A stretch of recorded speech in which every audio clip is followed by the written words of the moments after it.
Hello, welcome to the Grow Your Wealthy Mindset podcast, where it is all about helping amazing physicians just like you create a wealthy life free from burnout and with the financial security to practice medicine on your own terms. I'm your host, Dr. Elisa Chiang. Hello, and welcome back to the Grow Your Wealthy Mindset podcast. Today, I want to talk about some concepts that relate to investing and decision making. The idea for this podcast came to me as I was listening to the audiobook, Quit by Annie Duke.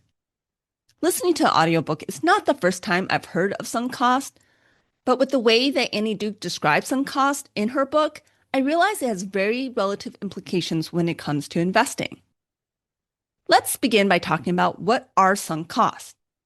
Richard Thaler is attributed to coining the term sunk cost fallacy in 1980 to describe the cognitive bias, or really cognitive error, in which people consider the money, time, effort, or any other resources that they have previously sunk into an endeavor when making decisions about whether to continue the endeavor, which would require spending additional resources. Consider the perfectly rational decision maker that would only weigh the future costs versus the benefits in deciding whether to continue a course of action at any given moment. As Annie Duke put it, if continuing on has a positive expected value, a rational person would persevere. If it has a negative expected value, they would quit. Consider the following thought experiment. Imagine that a band you love is coming to town to perform an outdoor concert. On the day of the concert, it's freezing cold, rain is pouring down, and that's expected to continue for the rest of the night. Your friend calls because she's got an extra ticket to the concert, and she's happy to treat you. Do you go to the concert? Now imagine that you bought the ticket when it originally went on sale for $100. On the day of the concert, it's freezing cold, rain is pouring down, and it's expected to continue all night. Do you go to the concert? Now imagine you bought the ticket from StubHub for $300 because the original ticket sold out quickly. On the day of the concert, it's freezing cold, rain is pouring down, and that's expected to continue all night. Do you go to the concert? If you are like most people, you'll feel like there's a significant difference in these scenarios. And yet, the decision making on the day of the concert is really still the same. Do you go or do you not go? You have new information about the weather on the day of the concert, and so now you're making the decision on whether to go or not. It doesn't matter if it's a free ticket, you spend $100, or you spend $300 on the ticket. However, if you're like most people, you feel like there is a difference in these decisions. In the first case, there's a good chance that you may have thanked your friend and declined because as much as you love the band, you have no interest in being cold and wet for hours. That certainly would be me. Since you hadn't been planning on going to the concert, you're coming to the decision on whether to go fresh. You're weighing the benefit of the pleasure of hearing the live music from a band that you like at the cost of being cold and wet for the evening. In the second case, you have the sunk cost of the purchased ticket. However, the fact that you spent money on the ticket should matter very little since these costs are already sunk. A perfectly rational decision maker would not allow the sunk cost to affect their decision on whether or not to go. They would look at the future benefit and future cost and decide whether the future benefits outweighs the future cost, not considering the past cost. And it shouldn't matter if the past cost was $100 or $300. But that's not what most people do. When it comes to the decision to move forward, most people take into account what they already spent. This comes from wanting to avoid feeling wasteful or admitting failure or wanting to justify what has already been spent. In this case, you'll probably feel like you wasted money buying the concert ticket if you don't go. The higher the cost of the ticket, the higher the effect of sunk cost. Of course, there are a lot of other examples of sunk cost fallacy. Have you ever gone to a movie or a show at a theater where you didn't like the show or movie after 30 minutes, but you stayed till the end? Or finished a book that you weren't really enjoying because you were already halfway through? Maybe you've continued working on a research project that isn't really yielding meaningful results, but instead of pivoting to a new project, you work to complete your current one due to all that time and effort that you've already spent. Sometimes it's obvious to an outsider of the situation that the more rational option is to quit the endeavor and stop what they say as throwing good money after bad, or using resources like time and energy that could be better used elsewhere. When we are in this situation, we tend to hold on for longer in hopes to recoup our loss. This is clearly the situation with capital calls that can happen with investments in real estate syndications. A capital call occurs when a real estate investment isn't going according to plan and the project requires additional funds to keep going. Usually, if the capital call is not met, meaning investors don't put forward more money into an investment, then all the capital that they've already invested will be lost. If the funds for a capital call are found, there is a chance that an investment will have either a smaller loss with some recoup of initial capital, break even, or potentially have a profit at the end. However, even in the best case scenario where there's a profit, it's unlikely that the profit will match the originally expected profit, and almost certainly will have a longer timeline to reach that lower profit goal. Objectively, the investment at the time of the capital call is likely not an investment one would make if they did not already have the sunk cost of the original investment. Looking at capital calls from this perspective, it's likely that the best decision is to not participate and accept the loss of the initial investment. This is something that I had not realized until I listened to this book recently. I will admit, I have participated in a capital call on one of my prior investments. My thought process at the time was to contribute my share and only my share so that the investment could move forward and there was the potential of still profiting from the investment. In my mind, if the sponsor could not come up with all of the funds, then I would be willing to lose my original capital. However, I didn't want the capital call to fail because I was refusing to participate. For me, the sponsor was able to complete the capital call, so the investment is ongoing, and I don't know how much of my investment I'll ultimately end up losing or recouping. However, after listening to the argument of sunk cost in terms of when to quit, I am unlikely to participate in any future capital calls. Consider investing in an individual stock. Let's say you buy a share of pharmaceutical company XYZ for $1,000 because it has a promising new drug it's developing. The company announces the effects of the new drug are really no better than what's currently available, and your $1,000 investment drops to $600. Do you sell the stock, buy more, or hold on to your current shares? The rational investor should evaluate the company with its current information and decide whether at its current stock price, the company is a good investment or not. Based on this analysis, they should decide whether or not they're going to keep their shares, sell their shares, or potentially even buy more shares.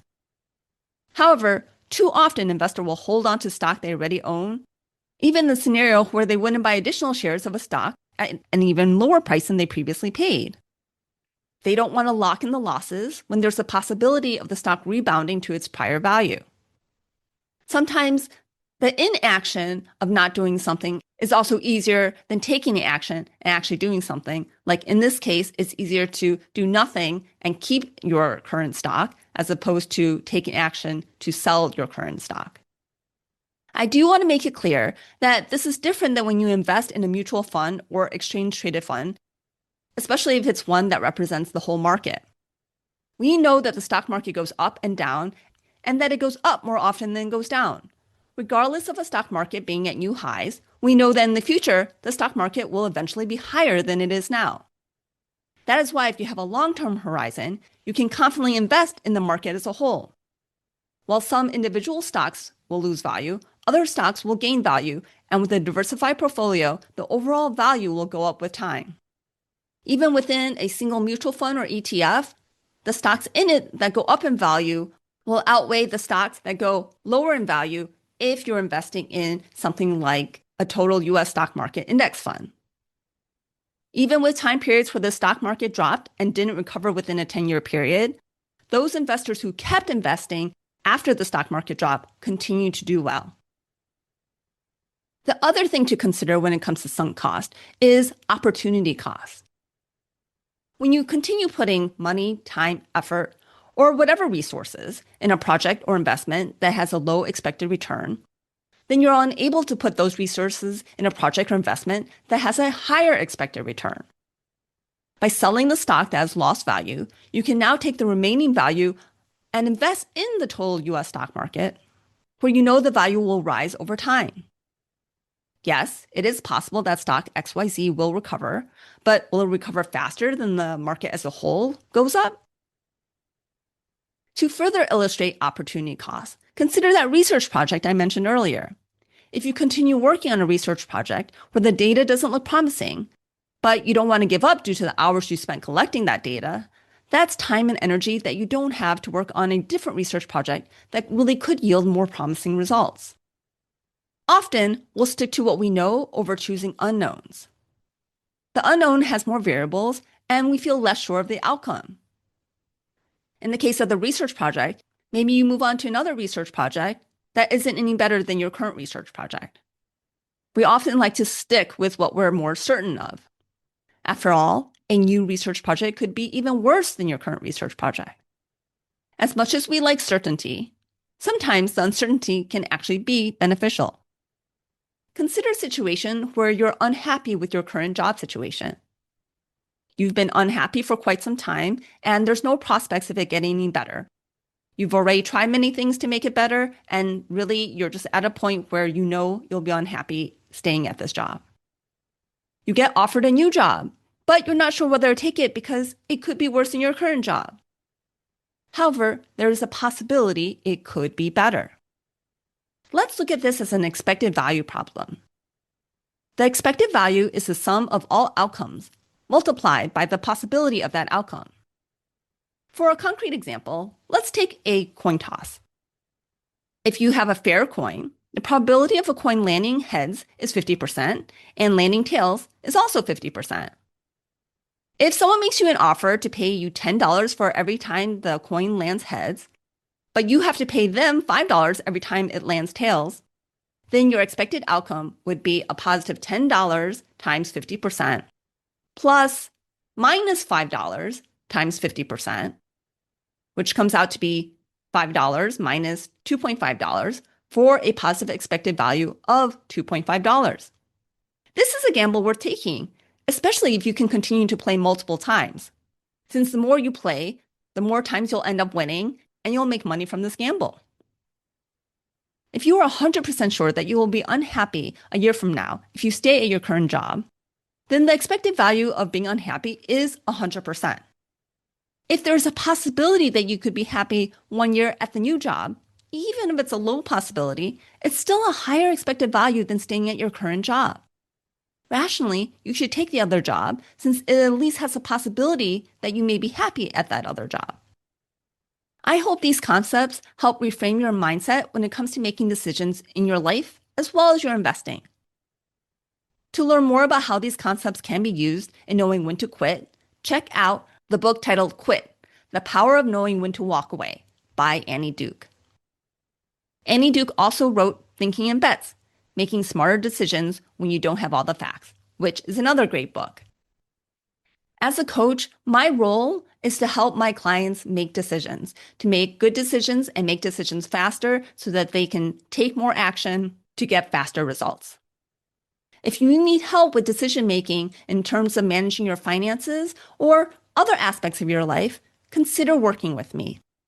You can set up a free consultation on my website, www.growyourwealthymindset.com. During that consultation call, we can talk about your personal situation and what it's like to work together. It's really a conversation and not a high-pressure sales call. I really just want to help you reach your goals, be it financial or other goals. Have a great week, and thank you so much for being a listener of the Grow Your Wealthy Mindset podcast. If you enjoyed this episode, I would love it if you could share it with your friends and colleagues. And now for the disclaimer. I am not a certified financial planner, accountant, or attorney, and nothing I say should be construed as professional investment, tax, or legal advice.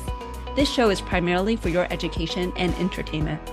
I am a physician, but I'm probably not your physician, so if you need any medical advice, please contact your own physician. Thank you.